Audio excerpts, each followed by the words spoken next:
à tous et bienvenue sur Atuito Sport. Ce soir, débrief du match Algérie qui affrontait le Nigeria pour le compte de la demi-finale de la Coupe d'Afrique des Nations.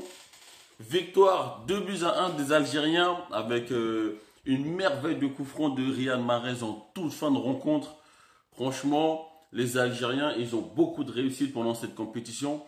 Mais c'est pas de la chance, il le provoque à chaque fois. Un but contre son camp sur un centre de Riyad Mahrez et le coup franc en fin de match. Bref, revenons-en au match. Il n'y a pas grand-chose à dire sur ce match. J'avais l'impression que les deux équipes étaient, je sais pas, soit bridées ou soit à peu près du même niveau. L'Algérie n'a pas pris l'ascendant pendant ce match comme ils l'ont fait contre la Côte d'Ivoire. Ils n'ont pas eu beaucoup d'occasions nettes. Et le Nigeria non plus. Et puis le Nigeria, ils font une canne un peu bizarre. On sait pas trop.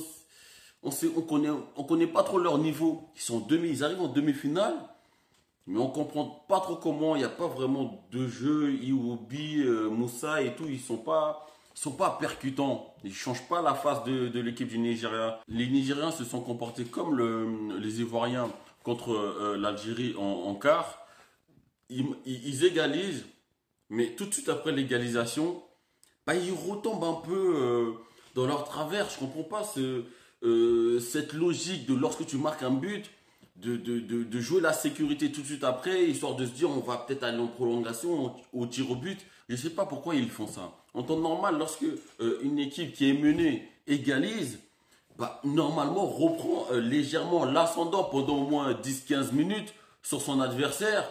10-15 minutes, c'est largement suffisant pour mettre un second but dans l'euphorie de l'égalisation. Eux non, comme la Côte d'Ivoire, ils égalisent et puis rien. C'est comme s'ils avaient oublié qu'ils venaient juste de mettre un but, quoi.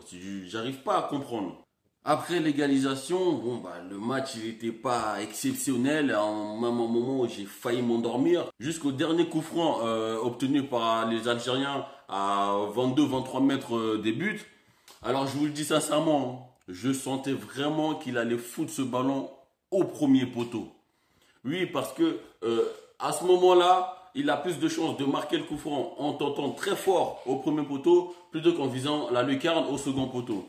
Et c'est ce qu'il a fait. Il a essayé de plonger, mais malheureusement, il a fait le léger pas à gauche lorsque Mahrez frappe le coup franc. Ce qui lui a donné quelques dixièmes de seconde de retard sur le ballon. Et finalement, ça rentre. Passons maintenant aux individualités. J'en ai qu'une en tête. Riyad Mahrez.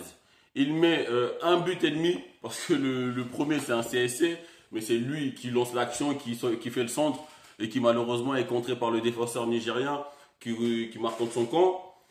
Mais aujourd'hui, l'Algérie n'était pas très inspirée. Que ce soit Benacer, même si la grosse frappe qui fout là, sur la barre, là, si elle serait rentrée, j'aurais sauté de joie moi aussi, mais bon, c'est pas grave.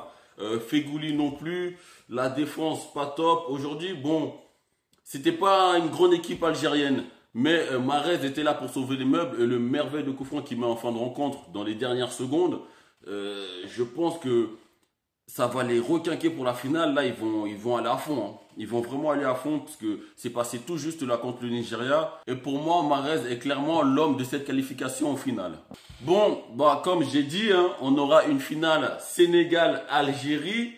Il y aura un vrai duel. Hein, parce qu'à l'heure actuelle, pour moi, l'Algérie et le Sénégal, ils sont vraiment au même niveau. Mais vraiment au même niveau. Vous avez vu le Sénégal a réussi à sortir la Tunisie. Ce qui était franchement pas facile à faire vu les prestations des Tunisiens pendant les huitièmes et les quarts. Il n'y a pas vraiment d'équipe que je vois favori pour cette finale. Donc moi, j'espère juste voir un énorme spectacle et que le meilleur gagne. C'est fini pour ce débrief. Abonne-toi et partage à tous les fans de la Coupe d'Afrique des Nations. Et on se retrouve bientôt sur Atuito Sport.